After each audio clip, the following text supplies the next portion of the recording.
بیوی ہو تو ایسی۔ ایک بادشاہ اپنے محل کی چھت پر ٹہل رہا تھا۔ ٹہلتے ٹہلتے اس کی نظر محل کے نزدیک گھر کی چھت پر پڑی، جس پر ایک بہت خوبصورت عورت کپڑے سکھا رہی تھی۔ بادشاہ نے اپنے ایک باندی کو بلا کر پوچھا، کس کی بیوی ہے یہ؟ باندی نے کہا، بادشاہ سلامت، یہ آپ کے غلام فیروز کی بیوی ہے۔ بادشاہ نیچے اترا۔ بادشاہ پر اس عورت کے حسن و جمال کا سحر سا چھا گیا تھا۔ اس نے فیروز کو بلایا۔ فیروز حاضر ہوا تو بادشاہ نے اس سے کہا، فیروز، ہمارا ایک کام ہے۔ ہمارا یہ خط فلاں ملک کے بادشاہ کو دے آؤ اور اس کا جواب بھی ان سے لے آنا۔ فیروز اس خط کو لے کر گھر واپس آ گیا۔ خط کو اپنے تکیے کے نیچے رکھ دیا، سفر کا سامان تیار کیا، رات گھر میں گزاری اور صبح منزل مقصود پر روانہ ہو گیا، اس بات سے لا علم کہ بادشاہ نے اس کے ساتھ کیا چال چلی ہے۔ ادھر جیسے ہی فیروز نظر سے اوجھل ہوا، بادشاہ چپکے سے فیروز کے گھر پہنچا اور آہستہ سے فیروز کے گھر کا دروازہ کھٹکھٹایا۔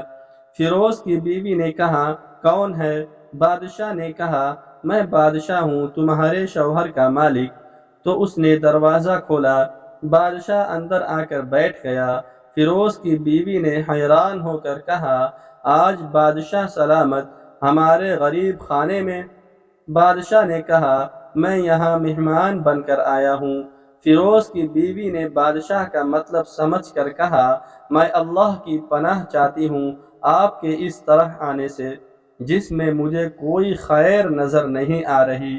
بادشاہ نے غصے میں کہا، اے لڑکی، کیا تم کہہ رہی ہو؟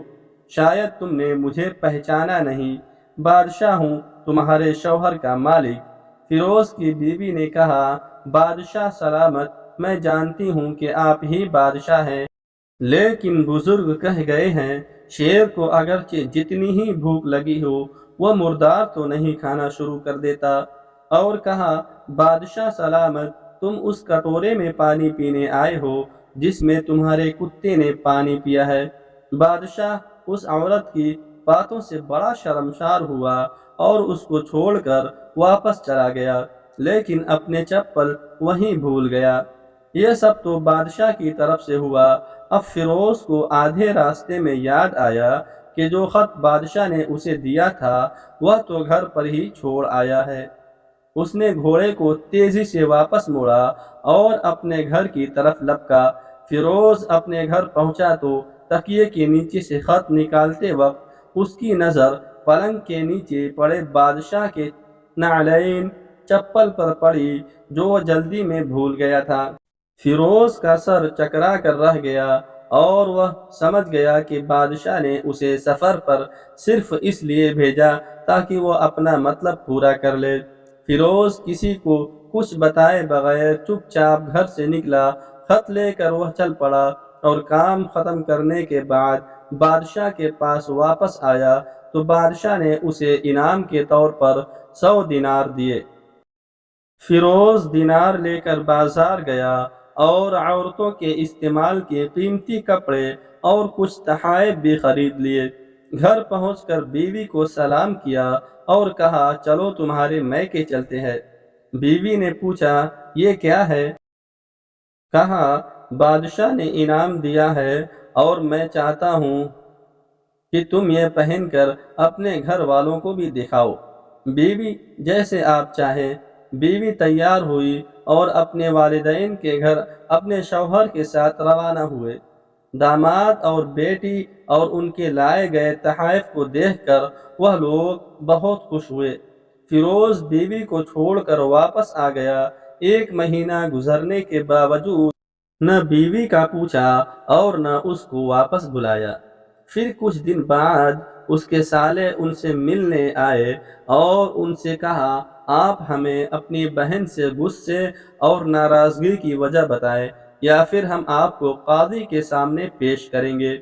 تو ان سے کہا، اگر تم چاہو تو کر لو، لیکن میرے ذمے اس کا ایسا کوئی حق باقی نہیں جو میں نے ادا نہ کیا ہو۔ وہ لوگ اپنا کیس قاضی کے پاس لے گئے تو قاضی نے فیروز کو بلایا۔ قاضی اس وقت بادشاہ کے پاس بیٹھا ہوا تھا۔ لڑکی کے بھائیوں نے کہا، اللہ بادشاہ سلامت اور قاضی صاحب کو صحیح سلامت رکھے۔ قاضی صاحب، ہم نے ایک سرسبز باغ، درخت پھلوں سے بھرے ہوئے اور ساتھ میں میٹھے پانی کا کنواں اس شخص کے حوالے میں دیا تھا، تو اس شخص نے ہمارا باغ اجاڑ دیا، سارے پھل کھا لیے، درخت کاٹ لیے اور کنویں کو خراب کر کے بند کر دیا۔ قاضی فیروز کی طرف متوجہ ہو کر پوچھا، ہاں تو لڑکے، تم کیا کہتے ہو اس بارے میں؟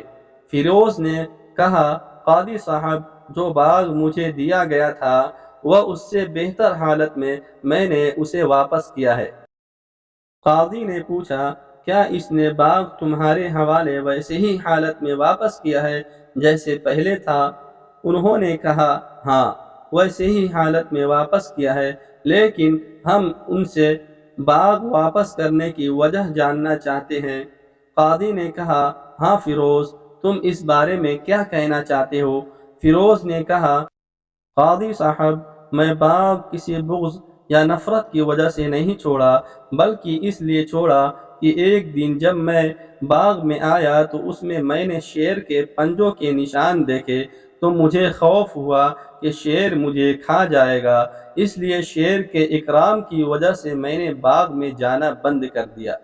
بادشاہ، جو ٹیک لگائے ہوئے یہ سب کچھ سن رہا تھا، اٹھ کر بیٹھ گیا اور کہا، فیروز، اپنے باغ کی طرف امن اور مطمئن ہو کر جاؤ، اللہ کی قسم، اس میں کوئی شک نہیں کہ شیر تمہارے باغ آیا تھا، لیکن وہ وہاں پر نہ تو کوئی اثر چھوڑا، نہ کوئی پتا توڑ سکا اور نہ ہی کوئی پھل کھا سکا۔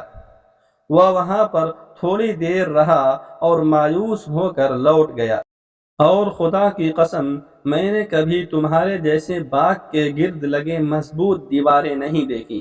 فیروز اپنے گھر لوٹ آیا اور اپنی بیوی کو بھی واپس لے لیا۔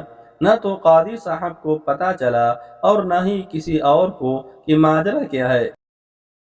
کیا خوب بہتر ہے اپنے اہل و عیال کے راز کو چھپانا کہ لوگوں کو پتہ نہ چلے، اپنے گھروں کے بھید کسی پر ظاہر نہ ہونے دیں۔